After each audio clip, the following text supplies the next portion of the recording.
नमस्कार सर्वांना. सनशाईन मराठी स्टोरीजमध्ये तुमचं स्वागत आहे. मुख्यमंत्र्यांचा अलग अंदाज. दिल्लीचे मुख्यमंत्री वंश अग्निहोत्री यांच्या कडक शिस्तीने संपूर्ण सचिवालय थरथर कापायचे.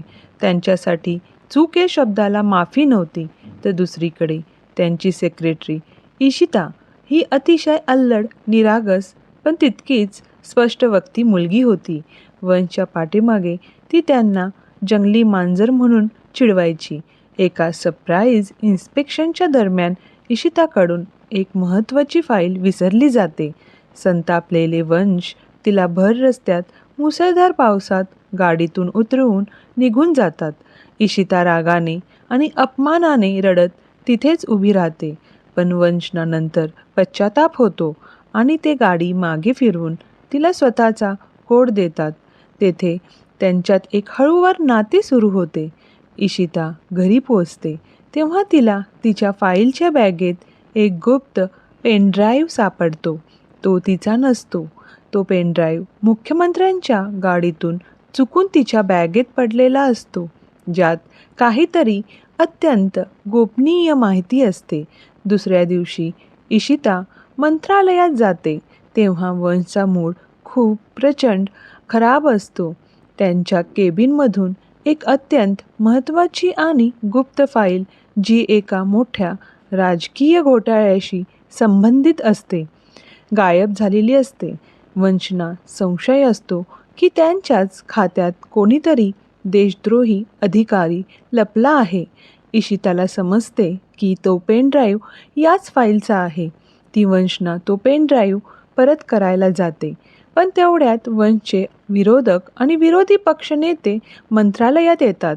वंशसमोर ते आव्हान देतात की लवकरच मुख्यमंत्र्यांची एक मोठी गुपित गोष्ट बाहेर येईल.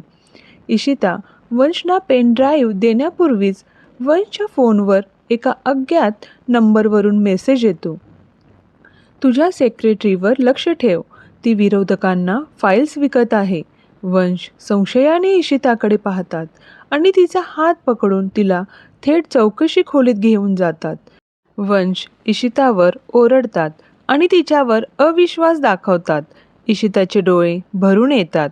ती रडत रडत तो पेनड्राईव्ह वंशच्या हातात देते आणि म्हणते, मला यातलं काहीच माहीत नाही. हा तुमच्या गाडीत पडला होता. जर तुम्हाला माझ्यावर विश्वास नसेल तर मी आत्ताच राजीनामा देते. इशिताचा प्रामाणिकपणा पाहून वंशना आपल्या रागाचा पश्चाताप होतो.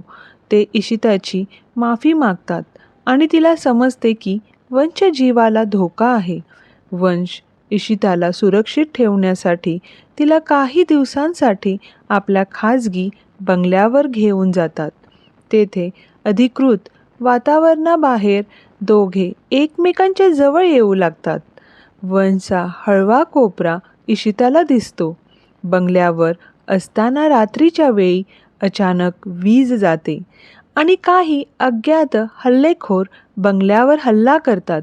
वंश इशिताला वाचवण्यासाठी स्वतःच्या जीवाची बाजी लावतात आणि यात वंश जखमी होतात. हल्लेखोर पळून जातात पण वंशच्या हाताला गोळी लागलेली असते. इशिता घाबरून जाते. ती स्वतः डॉक्टरांना न बोलवता घरगुती उपचाराने वंशची जखम बांधते, कारण डॉक्टरांना बोलवल्यास मीडियात बातमी पसरली असती. रात्रभर ती वंशच्या उशाशी बसून त्यांची काळजी घेते. वंशना शुद्ध आल्यावर त्यांना इशिताच्या डोळ्यात स्वतःसाठी अथांग प्रेम दिसते. काही दिवसांनी वंश पूर्ण बरा झाल्यावर ते इशिताला एका सुंदर ठिकाणी घेऊन जातात आणि गुडघ्यावर बसून तिला प्रपोज करतात. माझ्या आयुष्यातली शिस्त तू बदलली आहेस.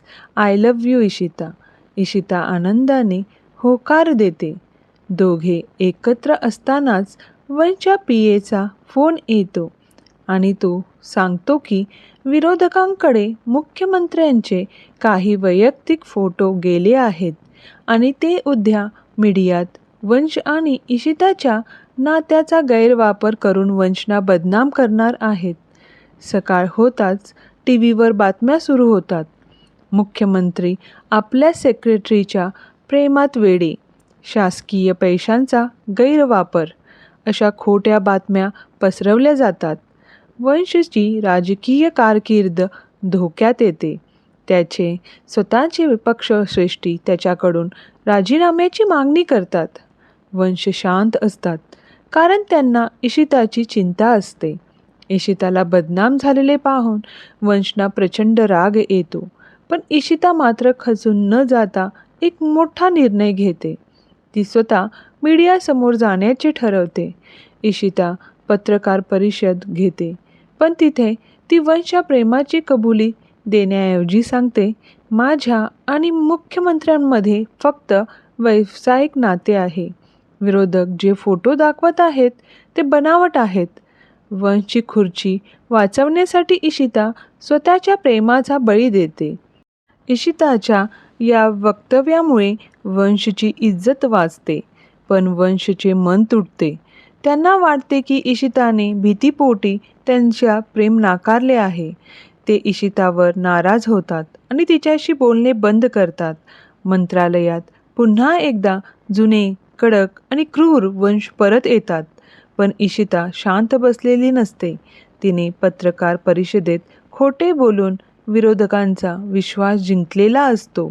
ती वंशना न सांगता त्या विरोधी नेत्यांच्या गुप्त अड्ड्यावर जाते, जेणेकरून मुख्य फाईल चोरी करणारा खरा घरभेदी कोण आहे याचा शोध घेता येईल.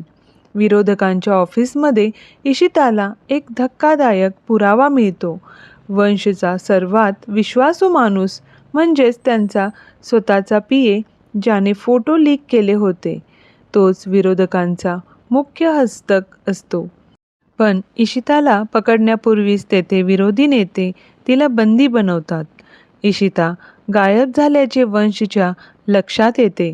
तिचा फोन बंद असतो. वंशना काळजी वाटू लागते. ते तिच्या घराची झडती घेतात तेव्हा त्यांना इशिताने लिहून ठेवलेली एक चिठ्ठी सापडते, ज्यात तिने पीएवर असलेल्या संशयाचा उल्लेख केलेला असतो. वंशना समजते की इशिताने स्वतःच्या जीवाची पर्वा न करता त्यांच्यासाठी हे पाऊल उचलले आहे. वंश तत्काळ पोलिसांचे विशेष पथक घेऊन विरोधकांच्या अड्ड्यावर छापा टाकतात. तिथे इशिताला एका खुर्चीला बांधून ठेवलेले असते आणि तिच्यावर बंदूक रोखलेली असते. जेव्हा वंश तेथे पोहोचतात तेव्हा तो पीए वंशवर बंदूक रोखतो आणि मुख्यमंत्र्यांच्या राजीनाम्याच्या पत्रावर सही करायला सांगतो, नाहीतर इशिताला मारण्याची धमकी देतो. वंश इशितासाठी राजीनामा देण्यास तयार होतात आणि सही करतात. पण सही करताच पीए हसतो आणि म्हणतो, मी तुम्हा दोघांनाही जिवंत सोडणार नाही, आणि तो गोळी झाडतो. धाडकन गोळी चालते, पण ती वंशना लागत नाही. शेवटच्या क्षणी इशिताने स्वतःची खुर्ची हलवून पीएचा पाय ओढलेला असतो, ज्यामुळे गोळीचा नेम चुकतो. तेवढ्यात पोलीस आत घुसतात आणि पीए व विरोधी नेत्यांना अटक करतात. सगळे नाट्य संपते. वंशनी सही केलेले राजीनामापत्र पोलिसांनी जप्त केल्यामुळे ते अवैध ठरते. विरोधकांचा पर्दाफाश होतो आणि वंशची प्रतिमा संपूर्ण देशात एका खऱ्या नायकासारखी उभी राहते. काही दिवसानंतर एका भव्य पत्रकार परिषदेत संपूर्ण राज्यासमोर वंश स्टेजवर उभे राहतात. ते माईक हातात घेतात आणि म्हणतात, माझ्या यशाच्या मागे आणि माझ्या पाठीशी खंबीरपणे उभी राहणारी माझी ताकद माझी सेक्रेटरी इशिता आहे. आणि आज मी जाहीर करतो की ती फक्त माझी सेक्रेटरी नाही, तर माझी होणारी पत्नी आहे. पूर्ण सभागृह टाळ्यांच्या कडकडाटाने गुंजून उठतो. स्टेजच्या मागे उभी असलेली इशिता लाजून हसते. वंशची कडक शिस्त आणि इशिताचा निष्पापपणा शेवटी एका सुंदर आणि कधी न तुटणाऱ्या प्रेमाच्या बंधनात अडकतात.